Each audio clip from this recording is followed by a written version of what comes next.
The date is September 25th, 1986. The location is the rugged, sun-scorched approach to the Jalalabad airfield in eastern Afghanistan. For nearly 7 years, the Soviet 40th Army has been bogged down in a brutal, grinding war against the Mujahideen. But despite the ambushes and the difficult terrain, the Soviet military possesses one trump card that guarantees them absolute dominance over the battlefield. It is a psychological and kinetic weapon that strikes terror into the hearts of the guerrillas below. They call it the Devil's Chariot. It is the Mi-24 Hind helicopter. It is a flying tank, heavily armored, bristling with rocket pods and machine guns, capable of shrugging off small arms fire like rain on a tin roof. For the Soviet pilots sitting in their titanium-reinforced cockpits, the war is a distant, impersonal affair. They float above the dust, raining destruction down on the primitive fighters hiding in the rocks. Until this afternoon, the skies belong to them. Until this afternoon, the rules of engagement are simple. If you stay above the range of heavy machine guns, you are a god. A formation of 8 Mi-24 Hind helicopters is approaching the landing strip. It is a routine maneuver. They are coming in low, confident in their armor and their flares. The pilots are relaxed. They have flown this route 100 times.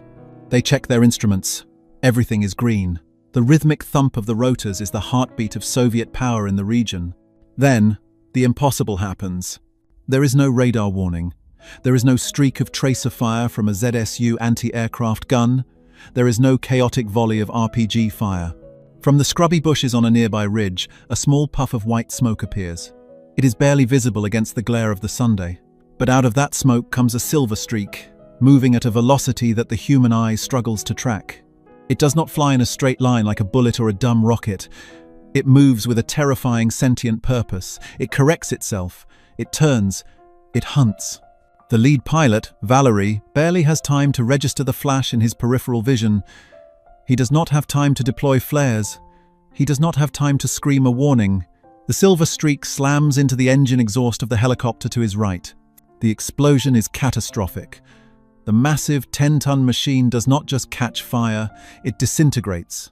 The tail boom shears off, and the main rotor blades, still spinning with immense torque, smash into the fuselage. The Devil's Chariot becomes a falling ball of magnesium and burning aviation fuel. Valery's radio crackles with confused shouting. "Contact! Contact! Where is it coming from?" Before he can answer, a second streak rises from the ground. It is silent, smokeless after the initial launch, and terrifyingly fast. It ignores the frantic, evasive maneuvers of the second helicopter. It ignores the Sunday. It ignores the background heat of the desert. It flies directly into the engine intake of the second Hind. Another explosion. Another fireball tumbling into the dust of the valley floor. Panic takes hold. This defies physics. This defies everything the Soviet briefings have told them. The Mujahideen are supposed to be ragtag fighters with bolt-action Enfield rifles and unguided RPG-7 rocket launchers. They are not supposed to have precision-guided munitions. The surviving pilots yank their collective sticks, pulling their heavy machines into desperate, straining climbs, popping flares in bright magnesium bursts. But the third missile ignores the flares. It is not distracted by the decoys. It locks onto the heat of the third helicopter's exhaust and strikes with surgical precision. In less than 2 minutes, 3 Soviet Mi-24 Hind helicopters, the invincible symbols of Soviet air power, are burning wrecks on the approach to Jalalabad. There was no battle. There was no dogfight. There was only a sudden, violent execution. The remaining 5 pilots, their nerves shattered, abandon the landing and scatter, fleeing back to higher altitudes, their eyes scanning the ground in paranoia. They are not looking for an army. They are looking for ghosts. Back at the base, the silence is heavier than the heat. When the survivors land, they stumble out of their cockpits, pale and shaking. The debriefing officers demand answers. "Did you see the gun emplacement?" the intelligence officer asks. "There was no gun," a pilot insists, his voice trembling. "It was a tube, a man with a tube, and then the helicopter was gone." The officers exchange skeptical glances. They know the Mujahideen have captured some old Soviet SA-7 Grail missiles from elsewhere, and perhaps some British blowpipe missiles. But the SA-7 is garbage, it chases the sun, it fails to lock, and it can be defeated by simply turning toward the sun or popping a single flare. The blowpipe is clumsy and manual. What happened at Jalalabad was different. This was not a lucky shot. This was a massacre. The report goes up the chain of command to the 40th Army headquarters in Kabul, and then to the Kremlin. The initial reaction is not fear, but confusion and denial. The generals in Moscow look at the reports and see anomalies. They blame pilot error. They blame lucky RPG shots hitting the fuel tanks. They blame maintenance failures. It is inconceivable to the Soviet high command that a group of guerrillas in the mountains of Afghanistan could possess a weapon capable of swatting their most advanced attack helicopters out of the sky with such ease. But the pilots know. The rumor spreads through the barracks like a virus. They have something new, the whispers go. Something that doesn't miss. If you are fascinated by the hidden history of the Cold War and the technology that shifted the balance of power, make sure to subscribe to the channel Cold War Impact. We dive deep into the stories the history books often leave out. The stakes could not be higher. The entire Soviet strategy in Afghanistan relies on the air bridge. The roads are dangerous, mined, and constantly ambushed. To move troops, to resupply outposts, to evacuate the wounded, and to hunt the enemy, the Soviets need the sky. They need their helicopters. The Mi-24 Hind and the Mi-8 transport helicopter are the lifelines of the occupation. If the air is no longer safe, the war is lost. In the weeks following the Jalalabad incident, the mystery deepens. More aircraft begin to disappear. It is not just helicopters anymore. Su-25 frogfoot attack aircraft, rugged jets designed to take punishment, are returning to base riddled with shrapnel, or not returning at all.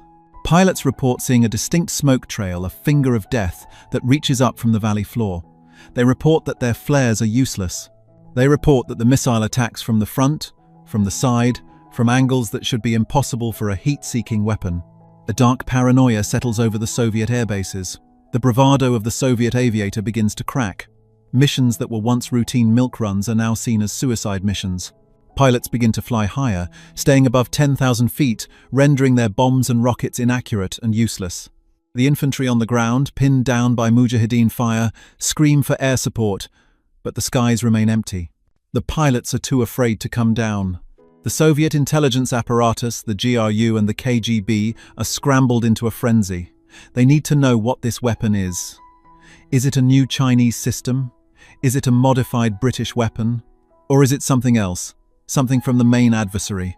The confusion is compounded by the fact that they have no physical evidence. The missiles destroy themselves upon impact. The launchers are mobile, carried on the backs of men who vanish into the caves immediately after firing. The Soviets are fighting a phantom. General Boris Gromov, commander of the 40th Army, stares at the map of Afghanistan on his wall. The red pins marking safe zones are shrinking. The blue pins marking ambush sites are growing. He realizes that the balance of power has shifted overnight. The enemy has not fielded a new tank or a new division of troops. They have not gained new territory. But they have effectively imposed a no-fly zone over their own country, using a weapon that fits in a duffel bag. This is not just a tactical problem, it is a strategic crisis.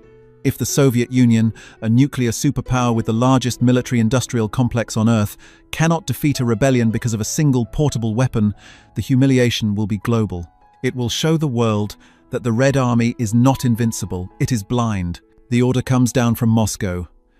Find the weapon, capture it, bring it to us. Special Spetsnaz units are deployed with a single objective. They are not to hold ground. They are not to win hearts and minds. They are to hunt the hunters. They need a sample.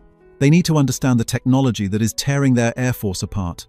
But the mountains of Afghanistan do not give up their secrets easily. The Spetsnaz teams find empty camps. They find spent tubes that offer no clues. They find the wreckage of their own aircraft, twisted and burned. Meanwhile, the Phantom continues to kill. The kill ratio is terrifying. For every few missiles fired, an aircraft dies. The cost exchange is asymmetrical warfare at its most brutal. A missile costing a few $1,000s is destroying a machine worth millions and killing pilots who took years and millions of rubles to train. As the winter of 1986 approaches, the Soviet pilots are no longer the hunters, they are the prey. And they still do not know the name of the thing that is killing them. They only know that when they see the white puff of smoke, they have less than 5 seconds to live. The mystery of the impossible weapon is about to consume the Soviet military intelligence machine.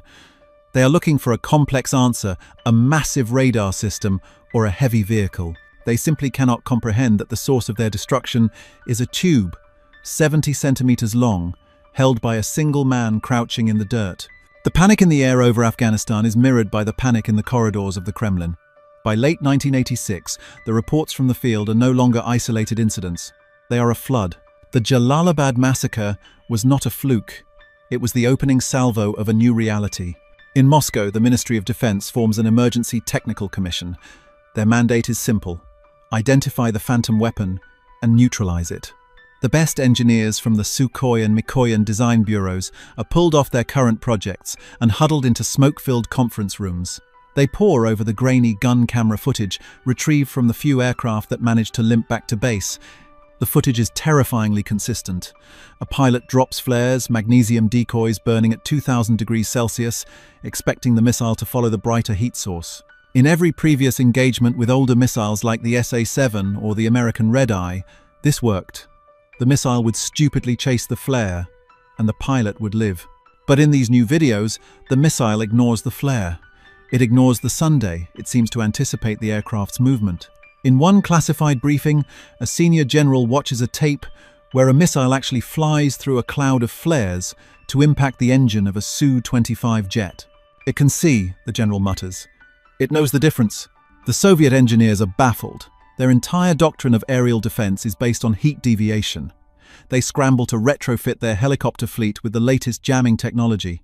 They install the Leaper jammer, a device mounted near the engine exhaust that looks like a disco ball. It spins and pulses infrared light, designed to confuse the seeker head of an incoming missile, making it wobble and miss. They tell the pilots, "The Leaper is installed. You are safe. Go back to the valley floor." The pilots, trusting their engineers, return to low-altitude hunting. The result is a slaughter. The Phantom does not care about the Leaper jammer. If anything, the new missiles seem to lock onto the jammers themselves. In a single week in November, the 40th Army loses more aircraft than in the previous 3 months combined. The wreckage of helicopters litters the Hindu Kush like the bones of prehistoric beasts. The failure of the Leaper jammer breaks the psychological spine of the Soviet Air Force. The pilots realize that Moscow does not understand the threat. They stop trusting their equipment. They stop trusting their commanders. A new phenomenon emerges: the ceiling. Pilots begin to disobey direct orders to provide close air support. They stay above 15,000 feet, the maximum estimated range of known portable missiles. From this height, a Mi-24 Hind is useless. It cannot hunt tanks. It cannot spot guerrillas. It becomes a high-altitude spectator to the war below. The Soviet infantry, pinned down in the valleys, scream over the radio for air support, but the skies remain silent. The bond between the ground troops and the Air Force is severed. Desperate for answers, the KGB takes over the investigation. They need hardware. They need to dissect this thing. A bounty is placed on the weapon. A massive sum of rubles and guaranteed promotion for any Spetsnaz team that can capture a launcher intact. Deep in the Paktia province, Spetsnaz units stage daring, high-risk ambushes on Mujahideen supply caravans.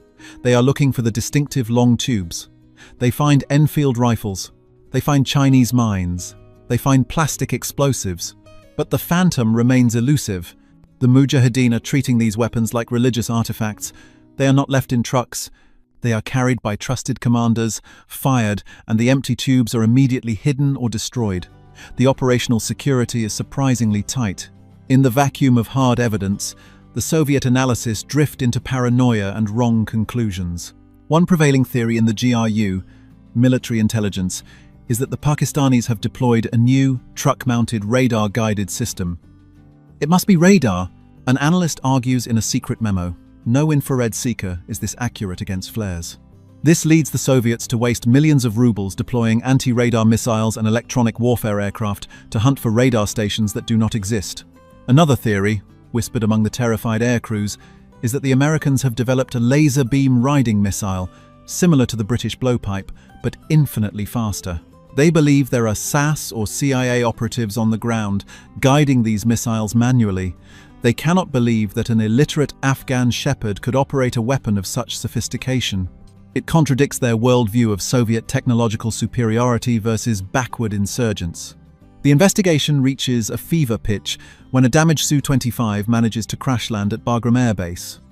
The pilot is wounded, but the aircraft is relatively intact. The engineers swarm the wreckage. They find the impact point on the engine. They scrape residue from the metal. The metallurgical analysis reveals traces of exotic alloys and propellants that are not consistent with known British or Chinese weapons.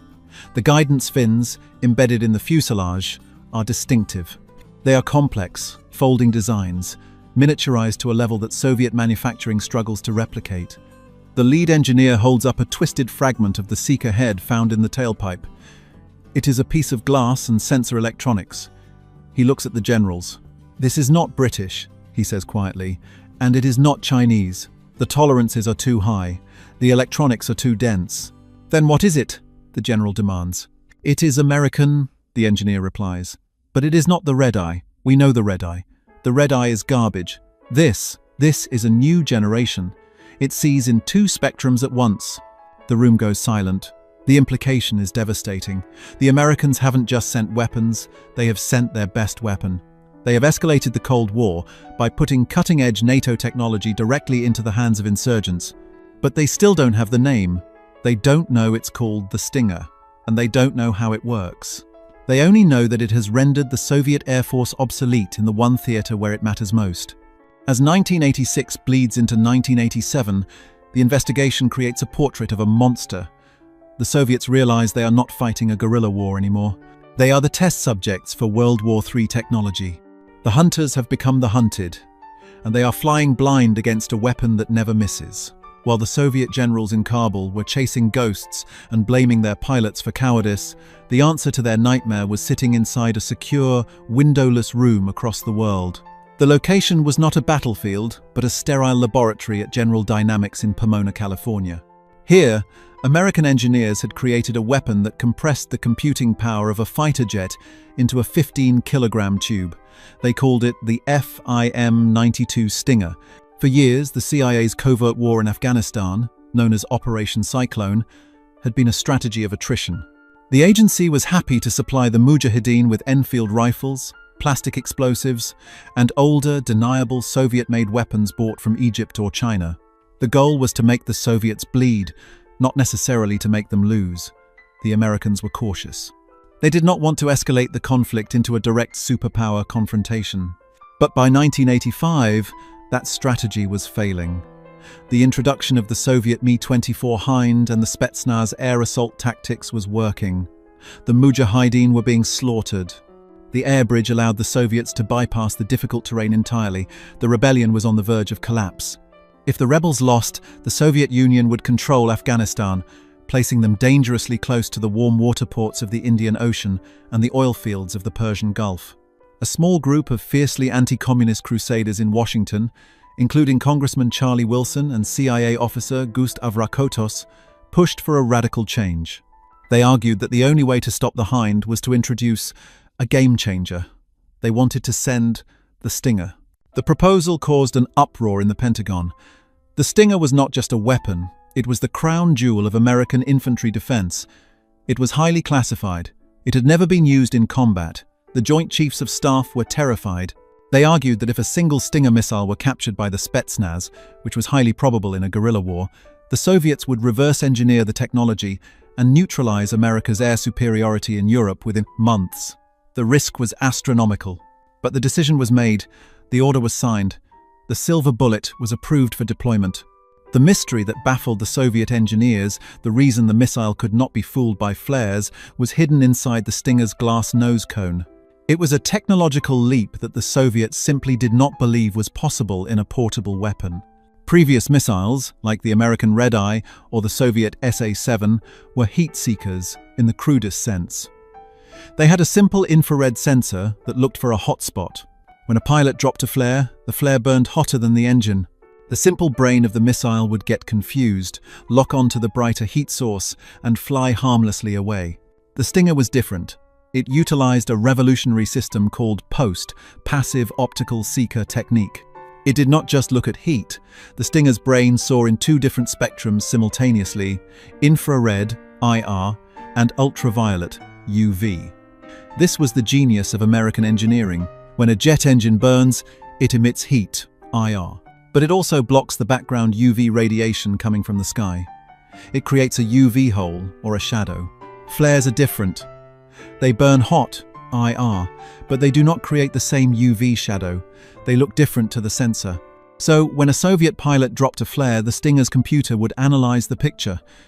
It would see the hot flare but notice it lacked the correct UV signature.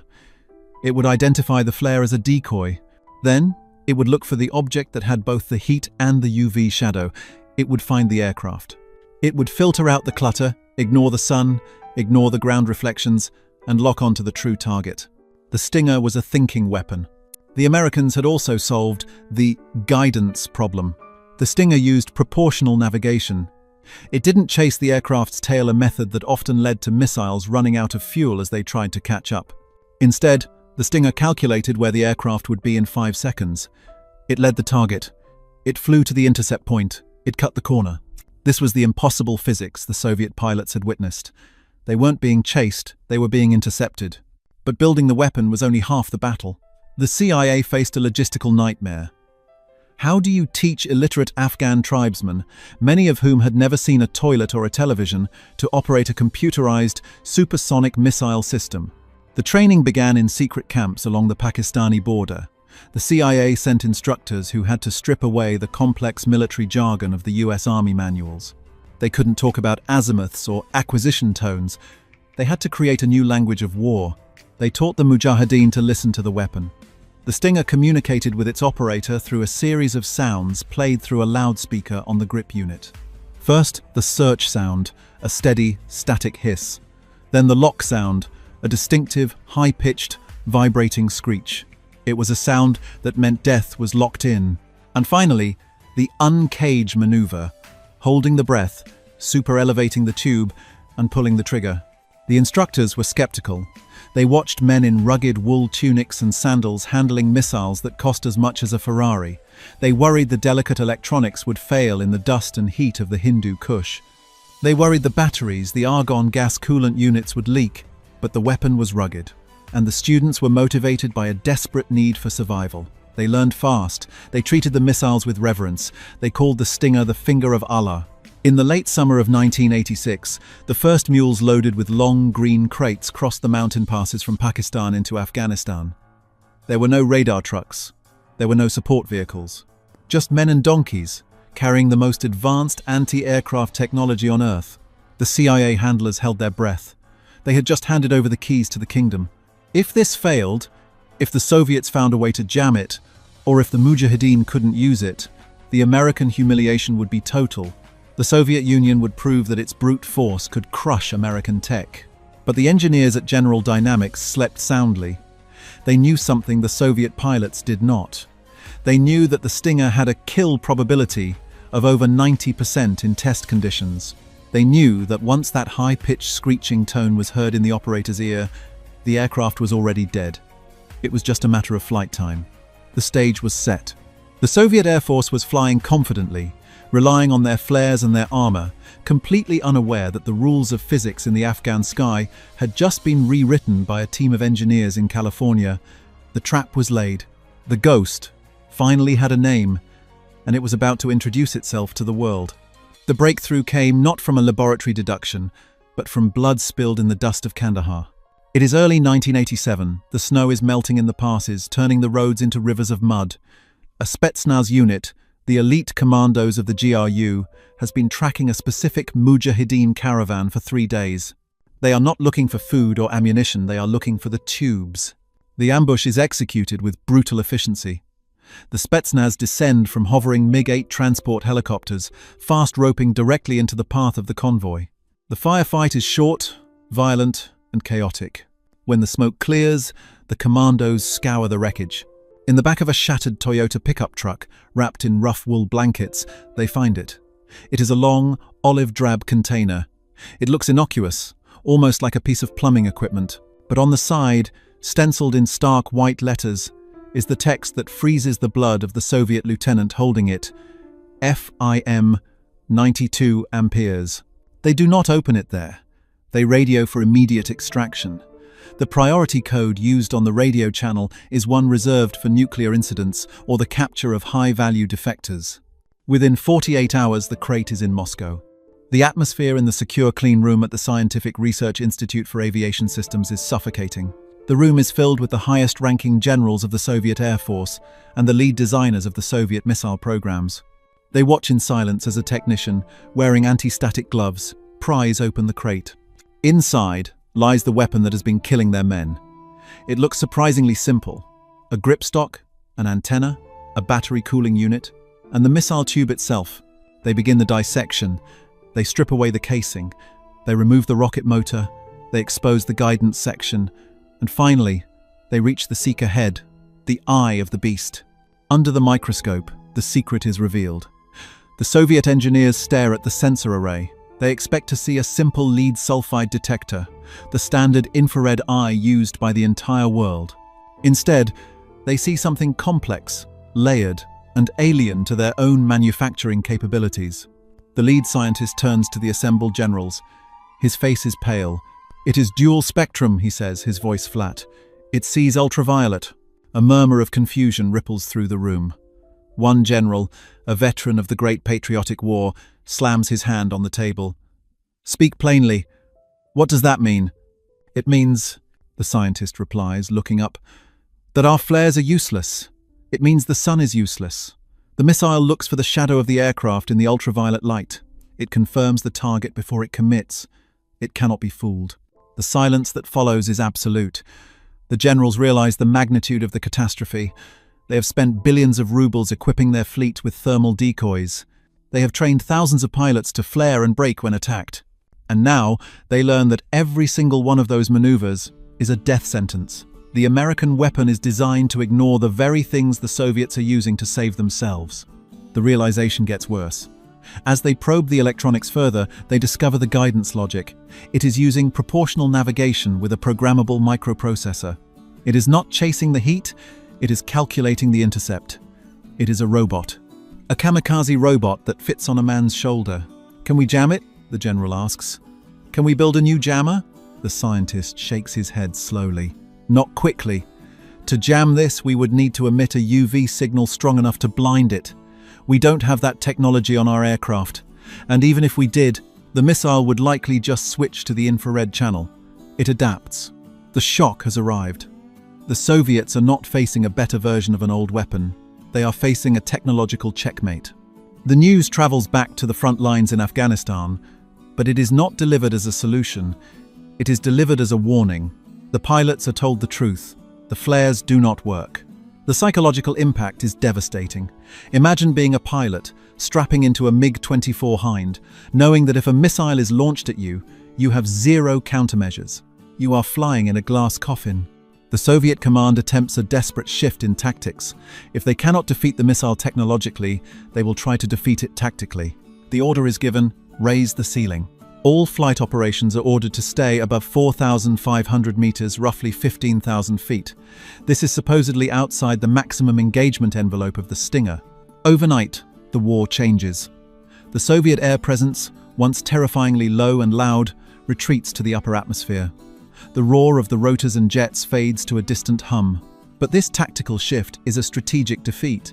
From 15,000 feet, a pilot in a fast-moving Su-25 Frogfoot cannot distinguish between a Mujahideen fighter and a rock. Bombing accuracy plummets. They begin carpet bombing suspected areas, dropping unguided munitions from high altitude. This kills civilians, destroys villages, and enrages the population, but it does not kill the insurgents. The Mujahideen simply hide in the caves until the planes pass. The Soviet infantry on the ground are now effectively abandoned. When they call for air support, the jets circle high above, dropping bombs that miss by kilometers. The soldiers look up and curse their own pilots. The brotherhood of arms is broken, and the Stinger operators adapt too. The Mujahideen, emboldened by their success, begin to climb. They haul the missiles up the peaks of the Hindu Kush, sitting on ridges at 3,000 meters. From there, the safe ceiling of the Soviet aircraft is no longer safe. The Phantom reaches up and drags them down again. The Soviets try everything. They install heavy steel armor plates around the engines of the MiG-24, making the helicopters sluggish and hard to fly. They install exhaust mixers to cool the air coming out of the engines. They fly at night, hoping the operators won't see them. But the Americans have thought of that too. The Stinger comes with an IFF, Identification Friend or Foe, interrogator. But more importantly, the CIA begins supplying night vision goggles to the spotters. The carnage continues. The daily reports at the Bagram Air Base mess hall are a grim ritual. A chair is empty, a bunk is stripped, a friend is gone. The most terrifying aspect for the pilots is the silent kill. The Stinger motor burns out very quickly after launch. For the last few seconds of its flight, the missile is coasting. It is silent. There is no smoke trail. The pilot is scanning the ground, tense and sweating, and suddenly impact. No warning, no time to pray. Just the violent shearing of metal and the spin into the abyss. By late 1987, the Soviet Air Force in Afghanistan is functionally broken. They have thousands of aircraft, but they cannot use them. The cost is too high. The loss of morale is total.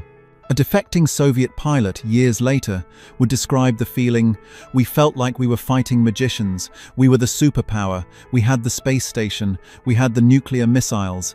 But we were being hunted by peasants with magic wands." The reveal is complete. The mystery is solved. It is the Stinger, but knowing the name of the executioner does not stop the execution. The Soviet Union, bleeding money and blood, begins to look for a way out. The technology gap has become a political grave. The mathematics of the war had become impossible. By 1988, the scorecard was read in the Kremlin with a sense of funeral dread. The United States had supplied roughly 1,000 Stinger missiles to the Mujahideen. The cost of a single missile was approximately $38,000. In return, the Soviet Union had lost 269 aircraft. The cost of a single MiG-24 Hind was nearly $8 million. The cost of a Su-25 jet was over $11 million. But the dollar signs, devastating as they were, did not measure the true cost. The true cost was the paralyzing grip the Stinger held over the Soviet psyche. The kill ratio was staggering. In the first year of its deployment, the Stinger achieved a 79% success rate. It was a statistic that defied the history of anti-aircraft warfare. For every missile that left a tube, a Soviet pilot likely died. This was the killer statistic that ended the occupation. It was not a war of attrition anymore. It was an execution. General Boris Gromov, the man tasked with the impossible job of commanding the 40th Army, looked at the attrition rates and told Moscow the hard truth. "We are fighting a war we cannot win, with a weapon we cannot defeat." The air bridge, the spine of the Soviet occupation, had snapped. Without air superiority, the Soviet army was a blind giant stumbling in the dark, constantly bled by an enemy it could not see. The roads were closed. The skies were closed. The garrisons were starving. On February 15, 1989, the final act of the tragedy played out. General Gromov walked across the Friendship Bridge over the Amu Darya River, crossing from Afghanistan back into the Soviet Union. He was the last Soviet soldier to leave. Behind him lay 9 years of war, 15,000 dead Soviet soldiers, and the smoking wreckage of an empire's ambition. But the legacy of the Stinger went far beyond the borders of Afghanistan. The phantom weapon had exposed a fatal flaw in the Soviet colossus. For decades, the Cold War had been defined by a numbers game. The Soviets had more tanks, more planes, more men. They believed that quantity had a quality all its own. They believed that brute industrial strength would crush the West. The Stinger proved them wrong. It demonstrated that a small, technologically superior chip, designed by free market innovation, could render tons of heavy Soviet steel obsolete. It was the triumph of the microprocessor over the blast furnace. The psychological shockwave hit the Warsaw Pact hard. If the Great Red Army could be defeated by a ragtag insurgency armed with American shoulder-fired missiles, what chance did they have in a full-scale war in Europe? The aura of Soviet invincibility, carefully cultivated since World War II, evaporated in the thin air of the Hindu Kush. Economically, the war accelerated the collapse of the Soviet Union itself. The cost of trying to counter the Stinger, the frantic research, the armor upgrades, the lost aircraft drained billions of rubles from an economy that was already on life support. The Stinger was not just a missile, it was a needle that popped the Soviet economic bubble. In the years that followed, the Stinger became a symbol of the shifting sands of warfare. It democratized destruction. It proved that you did not need an air force to destroy an air force. Today, if you travel to the remote valleys of Afghanistan, you can still find the remnants of this duel. You can find the rusted, skeletal remains of MiG-24 helicopters, stripped of their useful parts, half buried in the sand. They are monuments to a moment when the world changed. The pilots who flew them were brave men, trained to fight NATO in the skies over Germany. Instead, They died in a forgotten corner of the world, baffled by a silver streak that ignored their flares and hunted them with the cold, calculating logic of a computer. The Cold War had many turning points: the Berlin airlift, the Cuban Missile Crisis, the fall of the wall. But in the history of military technology, few moments are as decisive as the arrival of the Stinger. It was the moment the Soviet bear looked up at the sky and realized it was no longer the apex predator. The mystery was solved. The weapon was known. But for the Soviet Union, the knowledge came too late. The Devil's Chariot had been grounded forever.